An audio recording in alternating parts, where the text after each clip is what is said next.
We're beginning Chapter 17, Secretary's Day. In the history of crime in America, the golden age of bank robbery was supposedly the 1930s, a decade that spawned the legends of John Dillinger, Bonnie and Clyde, and Willie Sutton, famous for robbing banks because that's where the money was. But perhaps the real Gilded Age of crime will someday be recognized as having been our own. After all, more cash just disappeared at Enron than ever has been stolen in all the bank robberies in America put together. And Enron is just one example, and may just be the tip of the iceberg. In spring of 2001, while Mohomed Atta was at his school, Rudy Deckers did something so incredible that we spent over a year examining it in befuddled amazement. At the same time, he was receiving the most painful kind of humiliating coverage in the local press. Huffman Aviation rent is late again. Rudy Deckers and Wally Hillard blithely launched an airline. They called it Florida Air or Flair. We were not surprised to discover no one in the local aviation community thought the move made any business sense. All agreed that Flair was a doomed venture from day one. Once again, the question was, why were they doing it? If both had not had business with Mohomed Atta, it might not have mattered. But they had. They chose, as partner, a named Rick Bolick, who owned an air carrier called Harbor Air in Gig Harbor, Washington. Bolick was also just then a participant in Portland, Oregon, or in the $340 million looting of pension funds of mostly mob-led unions, the Laborers Union. We wondered who had the temerity to steal pension money from mob-led unions. Then we learned newspapers were calling the looting mob-led too. What were the odds that Rudy Deckers and Wally Hillard would go looking for a business partner and come up with a guy with mob ties who's helping pull off a spectacular $300 million heist? Was this just wretched bad luck on the top of the misfortune they'd already experienced because their flight school had become a magnet for terrorists? Wally and Rudy must have been two really star-crossed dudes, because if they weren't, then something sinister was going on. Florida Air, the new airline, used Rick Bolick's Harbor Air's license to fly. Bolick also ended up supplying the new airline with both planes and pilots. What Deckers and Hillard were bringing to the party was an open question. Meanwhile, Mohomed Atta was still at Huffman Aviation, doing no one quite knows what. Was it outside the realm of possibility that all three men, Deckers, Bolick, and Hillard, worked for the same company? A company or network specializing in niches like looting pension funds and training terrorists to fly? Or was this just another freak coincidence? What are the odds the men who helped the terrorist ringleader Mohomed Atta establish his American beachhead would be in business with a partner who robs banks from the inside? However it played out, our understanding of what the terrorist conspiracy was doing in Florida would be shaped in what it was Rudy Deckers and Wally Hillard were discovered to have been doing, and with whom.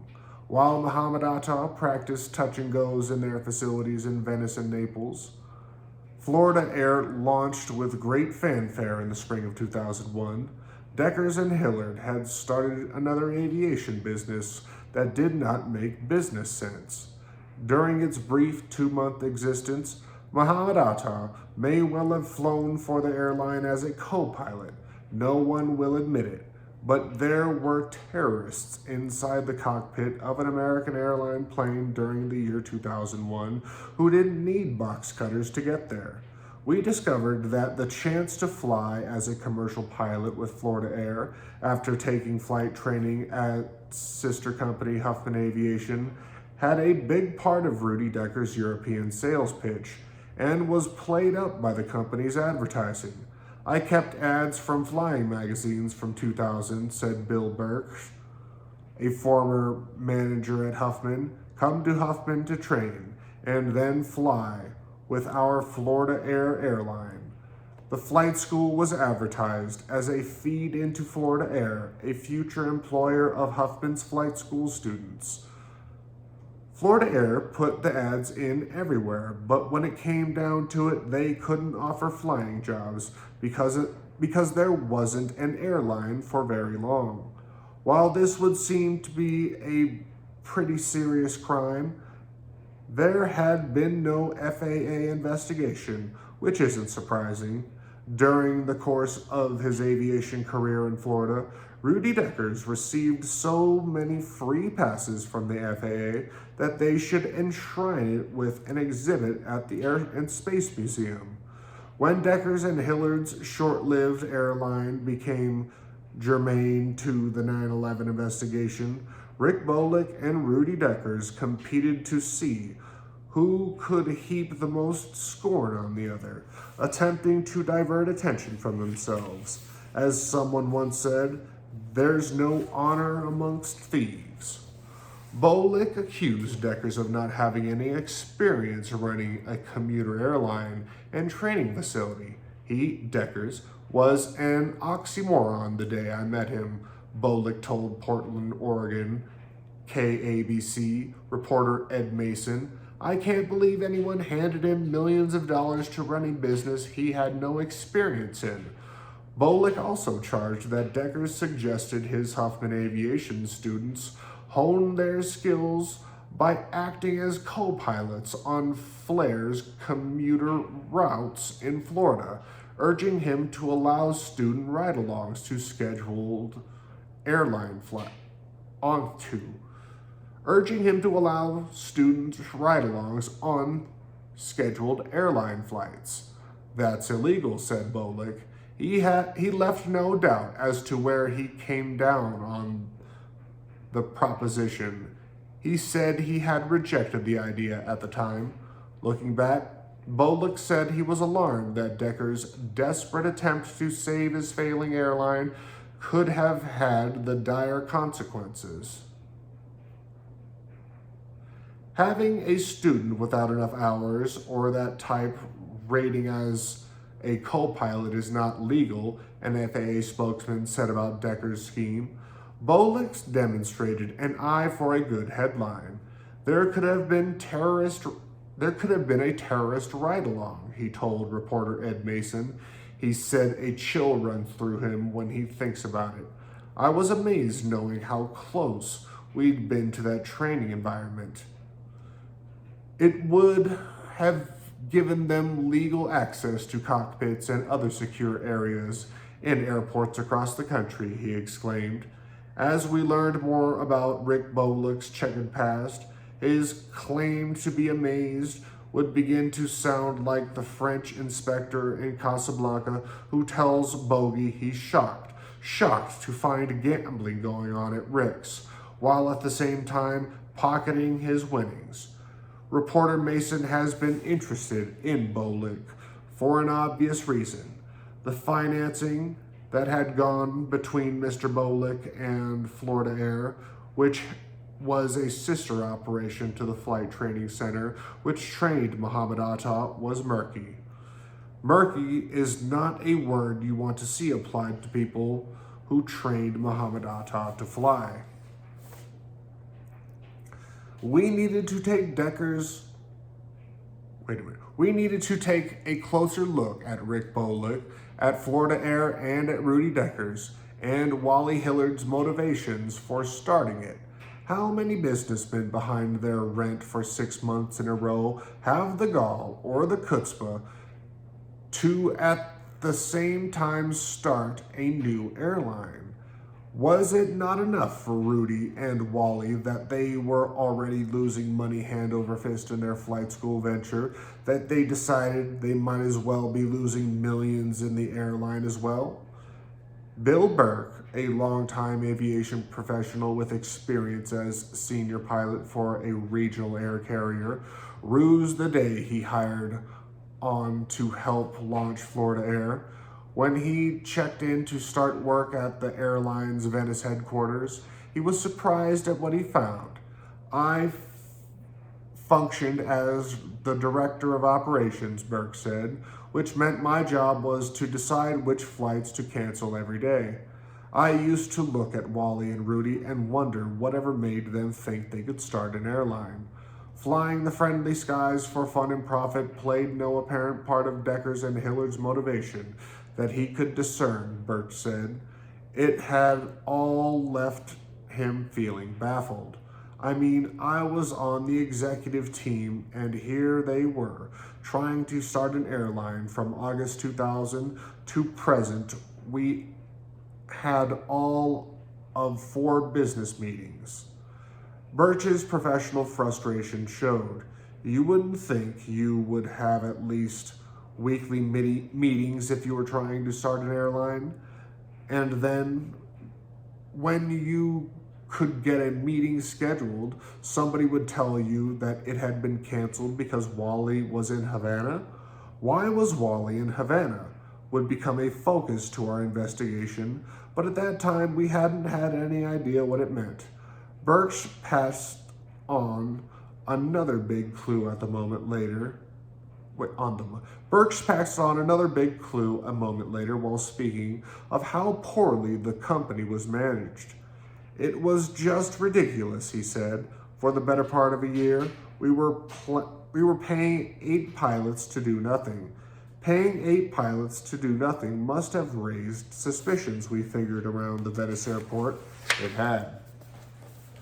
Coy Jacobs said suspicions about Deckers and Hillard had been widespread since before Mohomed Atta came to town. Since 9/11, it had only grown more intense. When people operate suspiciously at airports around here, people start investigating, he told us. I mean, law enforcement hovers around most airports in the southeast United States. They hover around airports around here, obviously, and they were told to stay away from that operation. Told you to stay away from that operation? We had already discovered that.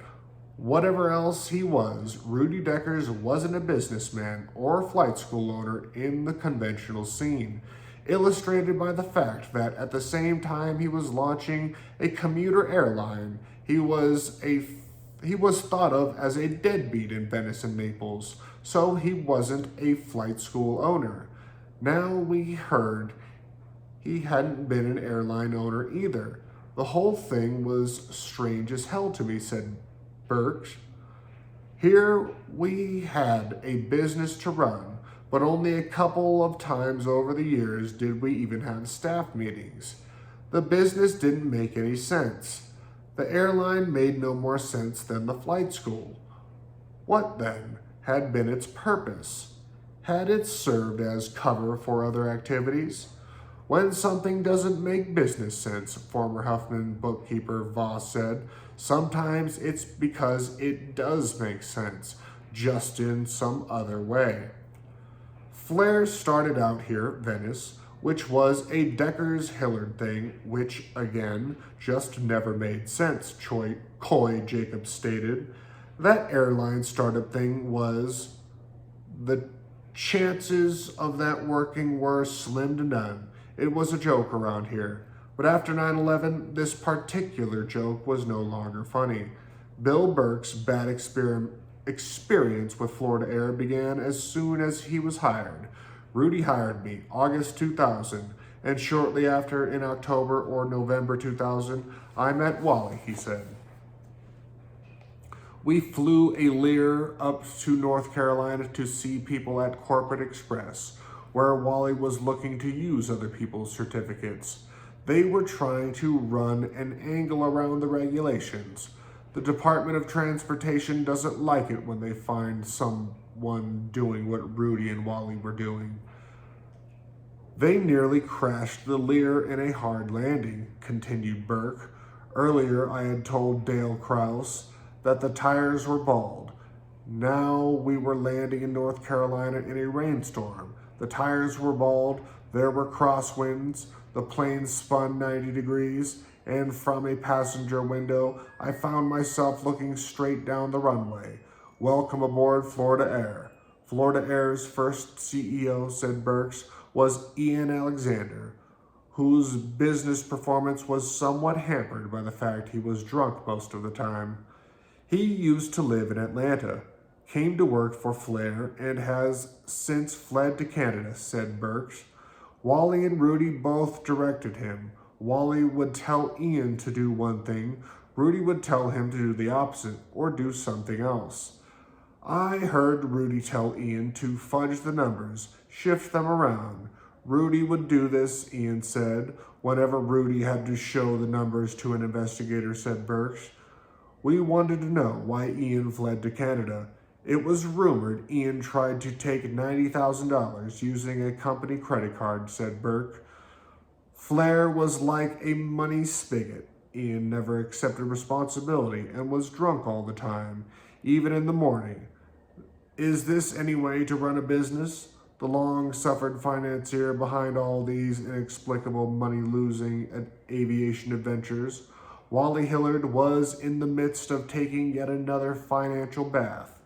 The airline cost $800,000 in 2 months, said Stuart Burkill, Hillard's former accountant. Altogether, the airline ended up costing Wally about almost $8 million. Burke's puzzling tale was typical of experiences we heard from a number of former employees of how Deckers and Hiller ran their new airline. We were going to use Sarasota as a hub flying state for people up to Tallahassee, fly to Jacksonville with military people, he explained. Then they had to get Rudy out of the picture because he wasn't an American citizen. And so Rudy told them to name Doug Hildebrandt to run it, who until 2 years ago was just a mechanic for Huffman Aviation, who worked on Rudy's helicopter. What Doug really wanted to do was to be an airline pilot, but Douglas has never worked for an airline in his life, continued Burks. Yet in the business plan next to his name, it says he has 18 years of airline experience, and 6 months later, when they updated the business plan, it now said he spent 20 years of airline experience. And when they introduced the management of the airline, Doug was listed as Director of Safety, an important job for a carrier. But Doug was just a Navy mechanic. Florida's air history was nasty, brutish, and short. Danielle Clark, who has been around general aviation much of her life, says she had no idea what the two were doing. I like to think I'm pretty smart, she told us, but Rudy and Wally would discuss Florida Air in front of me, and I would never understand what was going on. They were losing absolutely horrendous amounts of money, and I often wondered why Wally bothered to work. Although Rudy Deckers was listed as the airline's CEO, he wasn't even supposed to be an officer, we learned once again, and his Dutch uncle Sugar was protecting him. Rudy is not a U.S. national. I don't believe he's a U.S. citizen, explained Coy Jacobs. And historically, the FAA is pretty picky about who they allow to even own U.S. registered planes. No, non-U.S. citizens cannot register an airplane in the United States, let alone own an airline. Rudy was involved in the startup of Flair, I think it was called, which was Florida's airline simply, recalled gondolier editor Bob Budge, and I know he had a lot of problems with that. I think he was briefly in service, but Flair's period of service was real brief. Mudge shook his head in mock disbelief. I heard a lot of things about why that airline went into trouble. There were a lot of financial problems, and I've heard of problems with people not getting paid, and I heard discussions with Deckers about no wait no and I had discussions with Deckers about that at some point, and he was blaming it on I forgot who. Illegality was not just rampant at the airline, it was de rigueur. Rudy and Wally were running a whole bunch of companies as if they were just one entity, Bill Birch explained. They had Florida Air, Deckers Aviation Group, Florida Air Holdings LLC, and even Florida Air Holdings Incorporated. But since they intermingled funds all the time, I just thought of them as one company. They all had the same personnel and the same management, and they were all the same company. So commingling funds were the preferred way of doing. So commingling funds was the preferred way of doing business for Wally Hillard. We'd thought it was illegal. This became more important when we learned that Hillard was involved with another flight school bankruptcy in Orlando, where hundreds of students at Discover Air were ripped off when Hillard's partner, the school's owner, skipped town. Nobody will ever know the extent to which these guys engaged in underhanded business deals, said Burks. They didn't pay state taxes, they didn't pay employee taxes. No matter how many aviation observers we spoke with about Rudy and Wally, they were uniformly incredulous at the pair's actions. Longtime airline professional Bill Burke, while ruminating it loud one day, may have put a finger on it. Rudy's name was popping up everywhere in the Department of Transportation, or FAA records, said Burke. He was trying an angle with Air Tahoma, an Ohio and San Diego based operation. It would shift locations as business arose. Rudy's name associated with it. I have never seen a business run like that in my life. It was like they were only pretending to run a business. His words rang in our ears. They were only pretending to run a business. Just a guess, but Flair probably lost $7 million, he continued. There were other investigators. This wasn't all Wally's money, but there were other investors. This wasn't all Wally's money, but still, you have to wonder why Wally kept giving Rudy money. It didn't make any business sense. Rick Bullock, their new partner in Flair, was also in the business of general aviation, and he owned Harbor Air, called Navy's Airline, because it serviced the big Whidbey Naval Air Station in Oak Harbor, Washington. Bullock was as controversial in his hometown of Gig Harbor, Washington, we learned, as Rudy Deckers was in Venice. How had Rick Bullock got in for a piece of the massive looting of workers' pension funds in Portland? Hardest hit $60 million by a thief were secretaries and laborers from the Laborers Union, called the biggest mob-run union in America. To make up for the money stolen from their pension funds, analysis said some of the unfortunate secretaries would have to spend an extra decade working.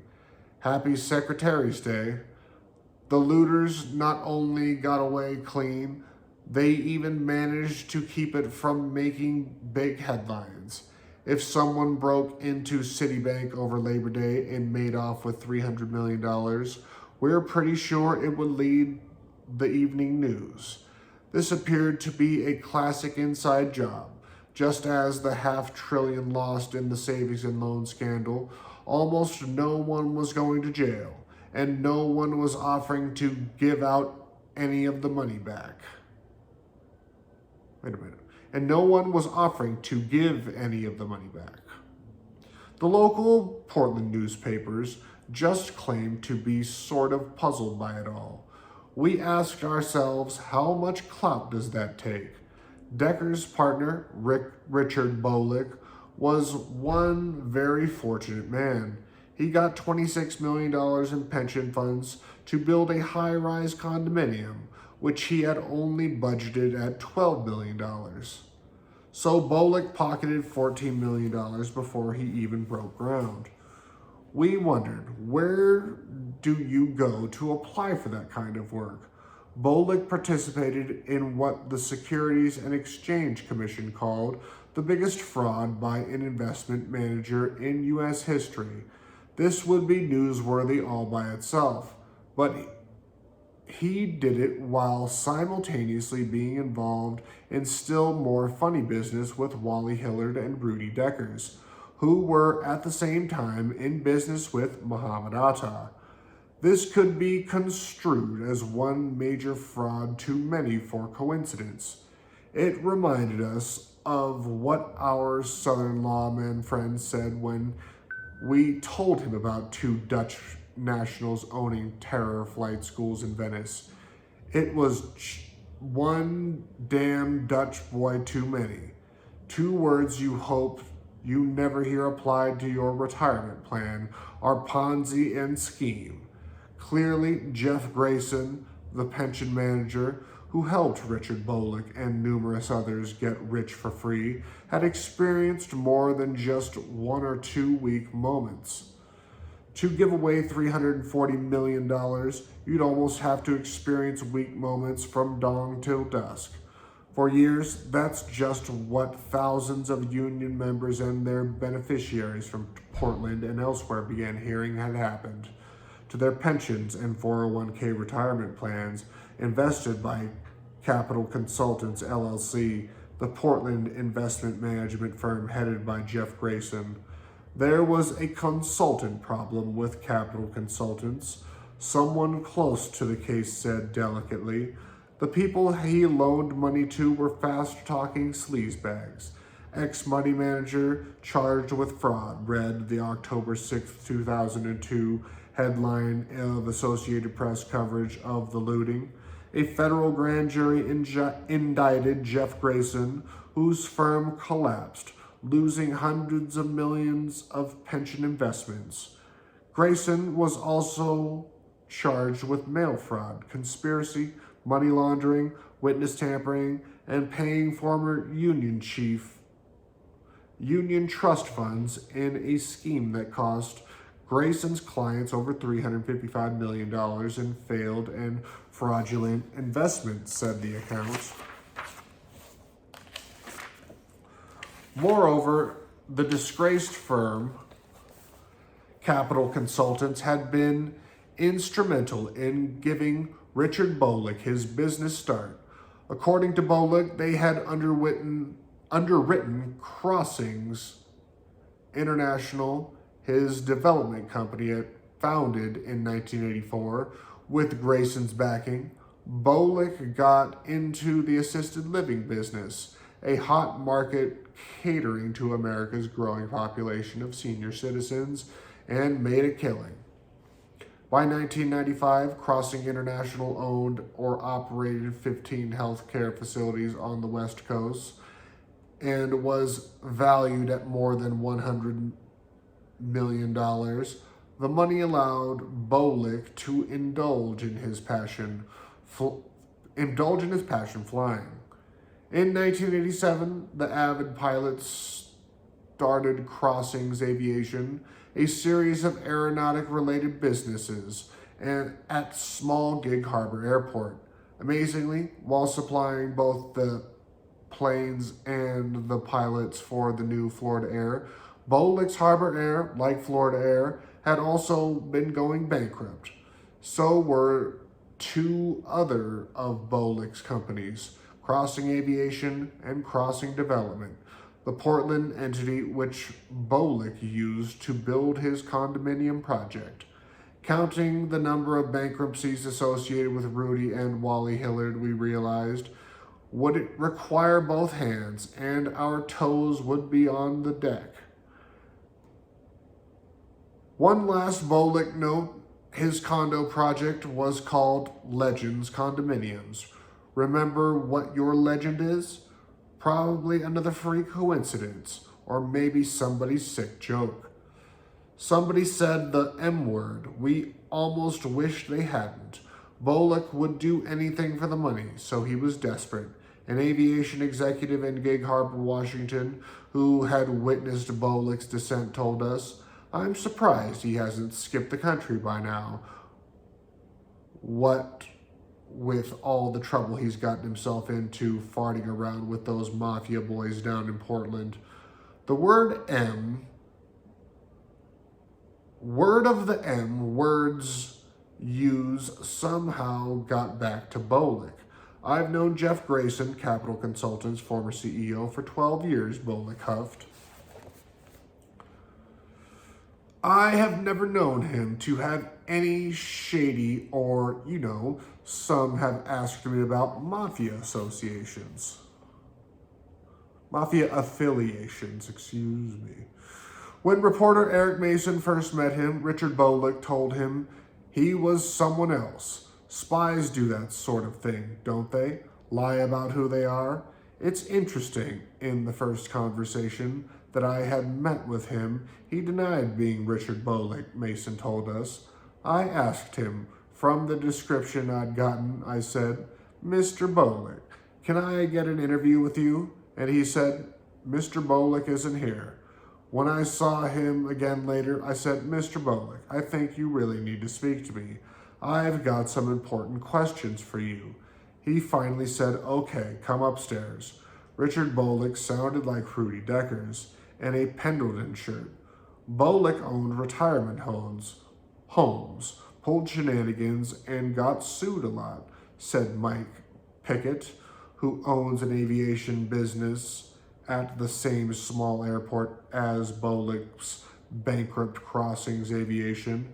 He owned Crossings retirement homes. He got in trouble about something to do with a woman who passed away. He would do a lot for money.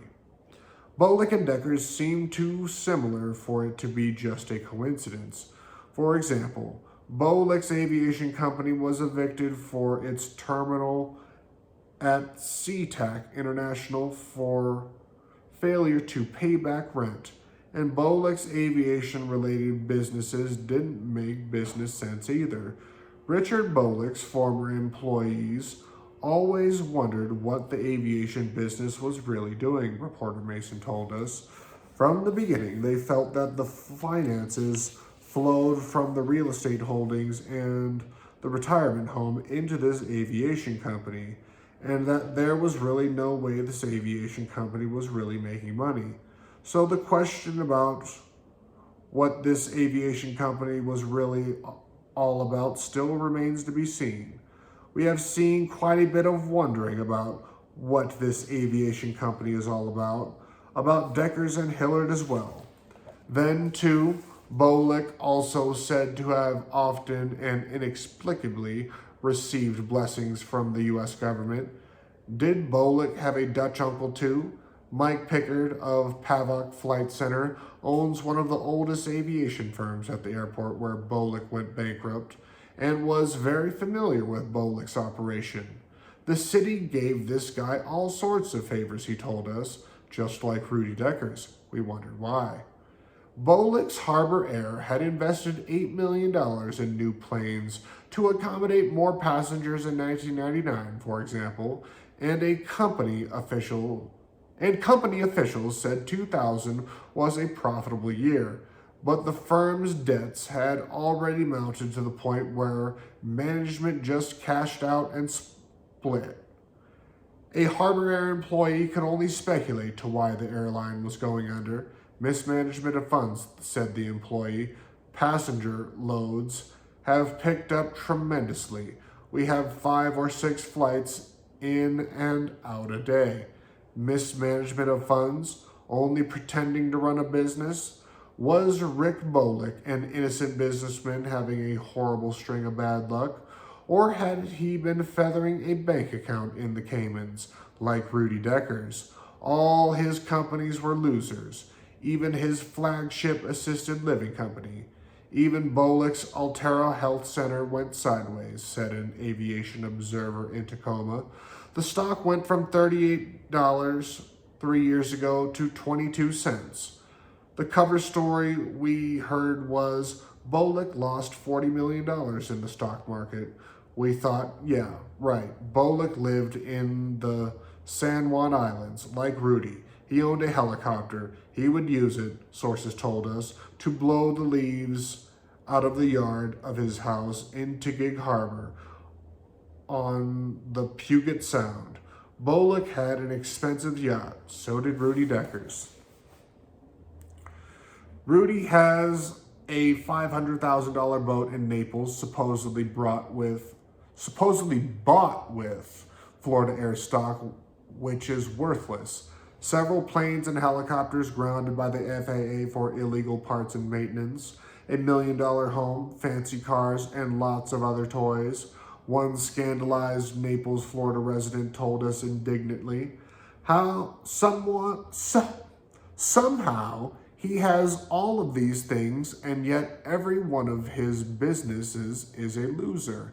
He took cash from Huffman to pay the girl in the lawsuit.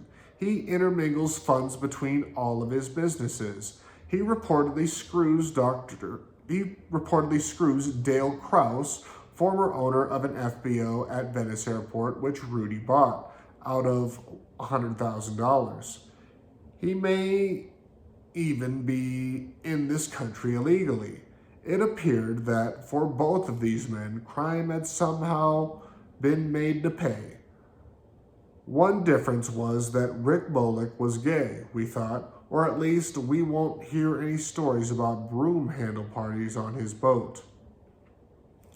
Then we learned he had orgies on his seaplane. For the 53-year-old Bolik, the sun-drenched parties aboard his personal Grumman Albatross with friends in the San Juan Islands were supposedly over, reported the local paper in the San Juan Islands. His huge flying boat sits for sale at the Tacoma Narrows Airport in Gig Harbor, along with other assets from his bankrupt aviation company. Observers in Washington noted that he was not, however, running noticeably short of cash. An aviation source in Tacoma told us, cryptically, money was being provided by the mafia to smaller operations willing to do what needs to be done. Speaking of the mafia, the mob, the syndicate, and/or organized crime, another grateful beneficiary of the money they were giving away in Portland from the retirement pension funds of the little people, was a Boca Raton lawyer whose complex web of international connections was legendary. Rick Bolik's friend Jeff Grayson had made $6 million investment with Title Loans of America, a Georgia company that lends to individuals with low credit ratings and extremely high interest rates. The loans are secured by the titles to the borrower's cars. Some call it legalized loan sharking, which is pretty accurate, because Georgia Title is owned by Alvin Malnick, the man labeled in print as Meyer Lansky's heir. So often he should put it on his business cards. The New Jersey Casino Control Commission found Malnick to be a person of unsuitable character to have any role in the industry. Malnick was so intimately associated with organized crime figures that they denied licenses to 2 businessmen who had done deals with him. But it wasn't Malnick's gangster ties that made our jaw drop. It was his connection with the Saudi royal family. Alvin Malnick, who admits to only being a Jewish lawyer from Miami, has extremely close ties, family ties actually, to a leading prince of the Saudi royal family, King Fahd's brother, Prince Turk al-Faisal. Malnick's son, Mark, converted to Islam, changed his name to Sharif, and married the daughter of Sheikh al-Fazi, whose other daughter is married to Prince Turki. The Saudi prince not only blessed the marriage, but regularly works with the U.S. organized crime associates, read one account. The Saudi king would frequently send his private 747 to Florida to pick up Malnik and his associates so they can conduct business on the plane away from away from prying eyes. In Miami, Malnik owns The Forge, a restaurant law enforcement source called the biggest mob hangout south of New Jersey, attracting what one account called men with big cigars and women with tiny resumes. We wondered if Mohomed Atta ever smoked cigars there. As we have already seen, he and Marwan had been hanging out in the Miami area with women known to consort regularly with high rollers. An Islamic fundamentalist high roller sounds like a contradiction in terms.